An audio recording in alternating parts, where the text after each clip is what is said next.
Hello दोस्तों, आप सभी का स्वागत है मेरे यूट्यूब चैनल में। आज की कहानी है कैसा ये इश्क है, भाग 19।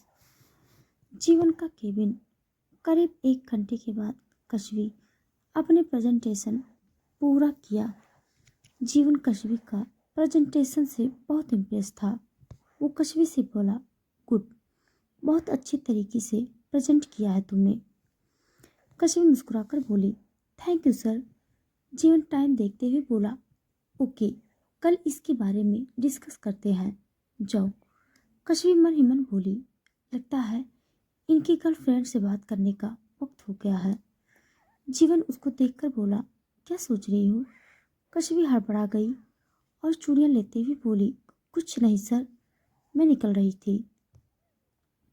जीवन सर हिला और लैपटॉप में अपनी नज़र गड़ा लिया। कश्मीर फाइल और अपनी लैपटॉप लेकर जाने को मुड़ी ही थी, तभी उसको जीवन का फोन रिंग होने की आवाज़ सुनाई दिया, जिसे सुनकर कश्मीर बड़बड़ाते हुए केबिन से निकल गई। वहीं रोशनी अपनी आंसू पोंछते हुए विहान को कोसते हुए बड़बड़ाते हुए आ रही थी। राक्षस कहीं का, पता नहीं किस नक्षत्र में पैदा हुआ है, मेरा जीना हराम कर दिया है।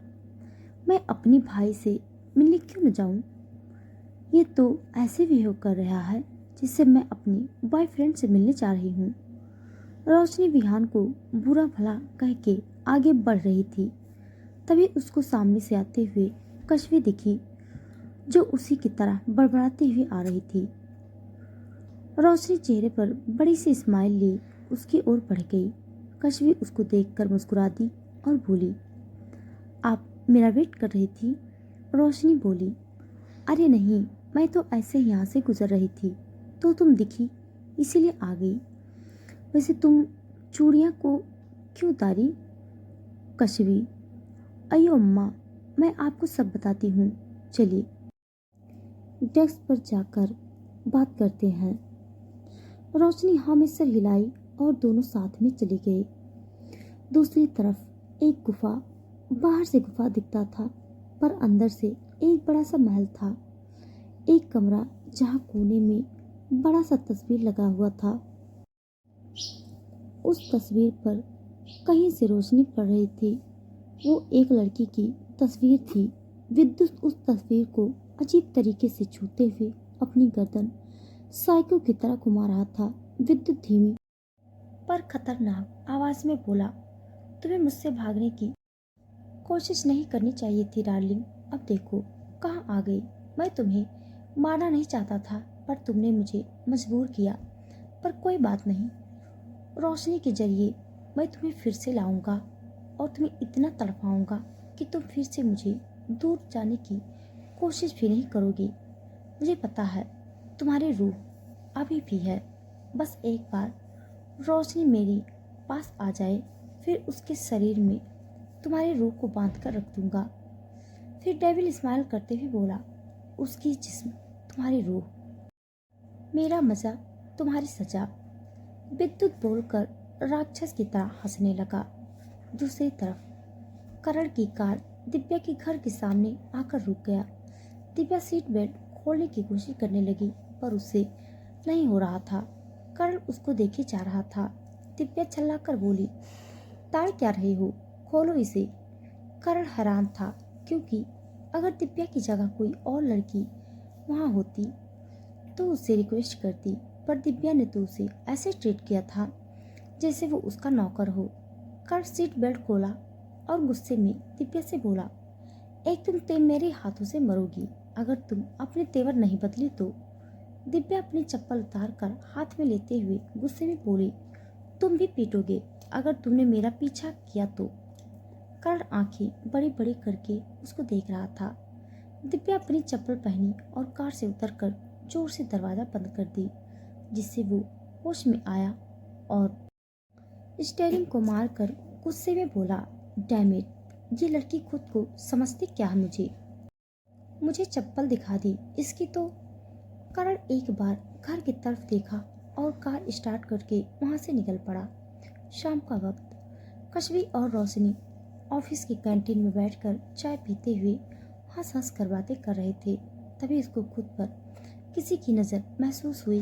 रोशनी कस्बी से नज़र हटाकर आंखें ऊपर करके देखी तो सामने विहान खड़ा उसको घूर रहा था। विहान को देखते ही रोशनी गुस्से में मुंह फेर लिया। विहान गुस्से पर धीमी आवाज में बोला, घर जाने का इरादा है या यहीं बैठी रहोगी? विहान के बोलने पर रोशनी गुस्से से उसको बिना देखे बोली, मुझे नहीं जाना तुम्हारे साथ। विहान उसकी बात सुनकर उसकी तरफ झुका और उसके कान में धीरे से बोला, ठीक है, यहाँ भी एक डार्क रूम है, वहाँ तुम्हें कैद करके जाऊंगा। तुम्हें मेरे साथ कैद में रहना पसंद नहीं है तो अकेले रहो, नो प्रॉब्लम। इतना बोलकर विहान उससे दूर हुआ। रोशनी उसको डरी हुई नजरों से देख रही थी। फिर अचानक रोशनी उठी और दांत दिखाते हुए बोली, चलो ना, देर हो गई, अनका वेट कर रही होगी मेरी। फिर वो कश्वी को देखकर बोली, काशी, कल मिलते हैं, बाय। इतना बोलकर रोशनी विहान का हाथ पकड़कर खींचते हुए वहां से लेकर गई। कश्वी मुंह पर कप पकड़े उन दोनों को जाते हुए देखते रह गई। फिर सर खुजलाते हुए खुद से बोली, अयो अम्मा, ये दोनों ना ही लवर्स हैं और ना ही हस्बैंड वाइफ, तो इन दोनों का रिश्ता क्या है, भाई बहन? तभी कश्मी के कान के पास आकर जीवन बोला, ज्यादा मत सोचो, घर जाओ, ऑफिस आवर खत्म हो गया है। कश्मी अचानक से आवाज सुनकर डर गई और झट से उठकर पीछे मुड़ी तो देखा कि जीवन उसके सामने खड़ा था। कश्मी जल्दी से बैग और फोन उठाई और फोन बैग के अंदर डालते हुए पीछे जाते अटक अटक कर बोली, हाँ हाँ सर, मैं जा ही रही थी। कश्मी इतना ही बोली थी कि जीवन उसका हाथ पकड़कर एकदम से उसको अपने ओर खींच लिया, जिससे वो सीधा जाकर जीवन के सीने से लगी। कश्मी अपनी माथा सहलाते हुए सर उठाकर जीवन को देखी। जीवन उसका हाथ छोड़ा और आंखों से इशारा करके पीछे देखने को कहा। कश्मी पीछे देखी तो वहां एक छोटा सा टेबल लगा हुआ था, जिसे टकरा कर अभी कश्मी गिरने वाली थी। कश्मी दांत दिखाते हुए जीवन को देखी और बोली, थैंक यू सर, आपने मुझे गिरने से बचा लिया। जीवन उससे बोला, देख कर चला करो, टेबल की तरफ इशारा करके, छोटा है पर विजिबल है ना? जीवन की बात सुनकर कश्मी मुंह फाड़ कर उसको देखने लगी, क्योंकि यही लाइन कश्मी जीवन को पहली मुलाकात में कही थी। कार मुस्कुराते हुए वहां से चला गया। विहान का कार मलिक मेंशन के सामने आकर रुकती है। रोशनी बिना विहान को देखे गाड़ी से उतरकर विला के अंदर चली गई। विहान उसको जाते हुए घूरता रहा। फिर बैक सीट से एक हार्ड ड्राइव निकालकर कार से उतरा, विला के अंदर चला गया। अंदर अनिका और मंजलिका हॉल में मौजूद थे। वो कुछ बातें कर रहे थे। रोशनी अंदर आई और उनके साथ बैठ गई। अनिका उसको देखकर मुस्कुरा दी। फिर तीनों बात करने लगे।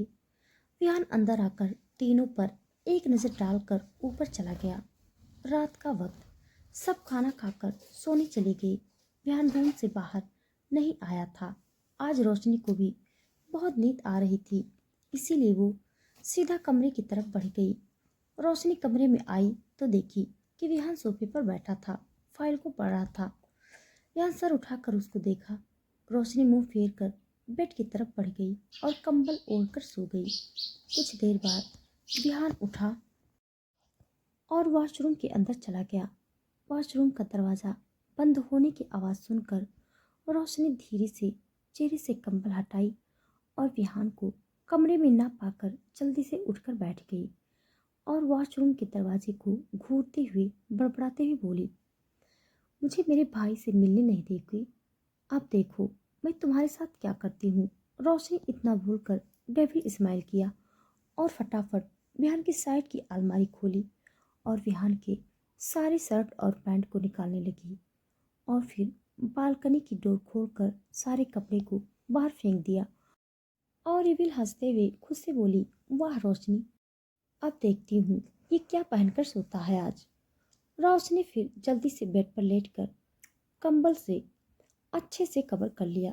थोड़ी देर बाद विहान बाथरोब पहनकर आया और आईना के सामने खड़े होकर दूसरे से अपने बाल पोंछते वक्त इस वक्त वो बहुत सेक्सी लग रहा था। रोशनी धीरे से चेहरे से कंबल हटाकर देखी और देखती ही रह गई। उसके मुंह से एकदम निकला, सो हॉट। रोशनी की आवाज़ सुनकर विहान आंखें छोटी करके पीछे मुड़ा तो देखा रोशनी सो रही थी। विहान को अजीब लगा। फिर वो अलमारी की तरफ बढ़ गया और डोर खोल कर देखा तो चौंक गया। उसमें उसकी एक भी कपड़े नहीं थे। विहान रोशनी की तरफ देखा जो सोने का नाटक कर रही थी। फिर वो दूसरी अलमारी में देखा तो उसमें भी एक कपड़ा नहीं था। विहान सोच रहा था कि काम वाली ने उसके रूम क्लीन करते हुए उसके कपड़े निकाल दिया होगा।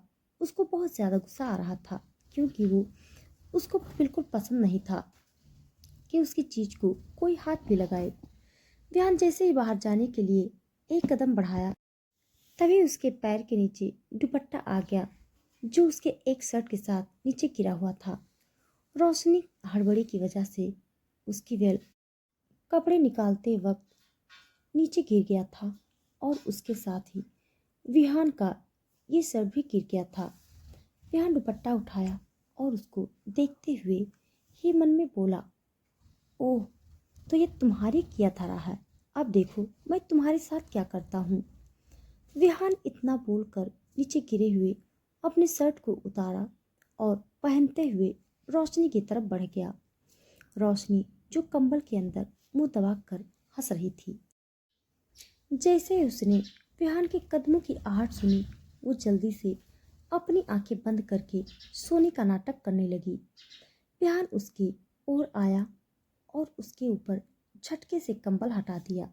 रोशनी उसके ऐसे करने से चौंक गई पर वो अपना नाटक जारी रखी। उसका दिल जोर जोर से धड़क रहा था। तो दोस्तों, आज के लिए बस इतना। इसके आगे का भाग जानने के लिए आप सब मेरे साथ बने रहिए। मेरी कहानी आप सबको कैसी लग रही है कमेंट बॉक्स में ज़रूर बताइएगा। तब तक के लिए धन्यवाद।